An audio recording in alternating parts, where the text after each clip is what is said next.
This is Carrie Johnson with the Iowa Department of Management, and this is the fifth and final video in the TIF Administration in the Property Valuation System web series. If you have questions regarding more of the details about how to set up TIF areas and adding tax districts to the system, you're going to want to review the previous videos in this series. This is really going to focus on just sort of finalizing your data and reports and that sort of thing.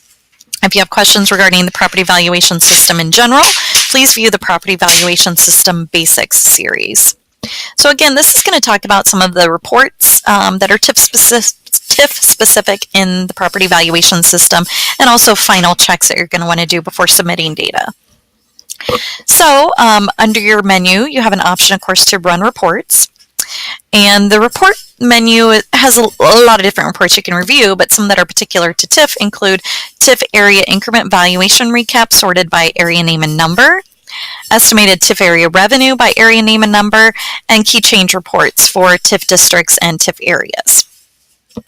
So a TIF Area Increment Valuation Report is just going to provide for you each and every TIF area, urban renewal area within your county, and it's going to generate for you a report that lists the increment that you have shown as being available in each of those increment districts, and then it'll total up for each area.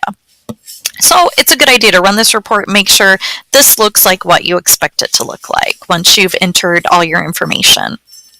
The TIF Area Revenue Report, what this report does is provide for you each area, the increment districts within each area, the valuation that you have assigned to those increment districts, the estimated net consolidated tax rate that has been populated for you or you have entered, and the estimated TIF revenue that would be generated for those areas. So you're going to want to run this report, take a good look at it, make sure it jives with what you expect to happen in the upcoming budget year for those TIFs.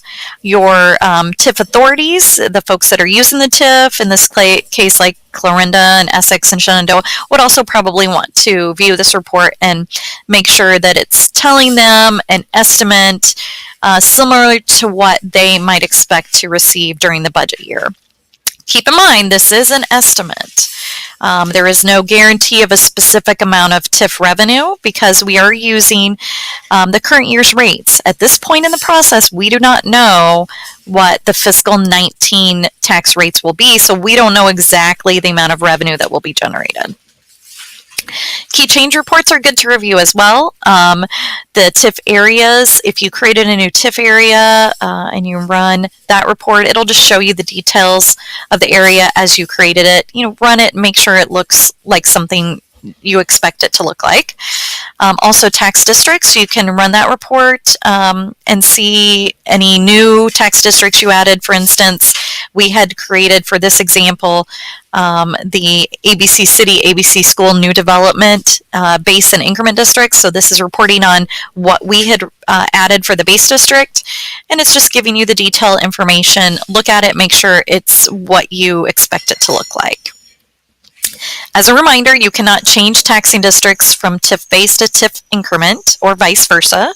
You also cannot change non-TIF taxing districts to TIF taxing districts or vice versa.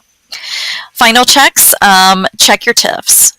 Check that TIF district valuation to make sure your software generated amounts equal the amounts manually calculated using the TIF formula.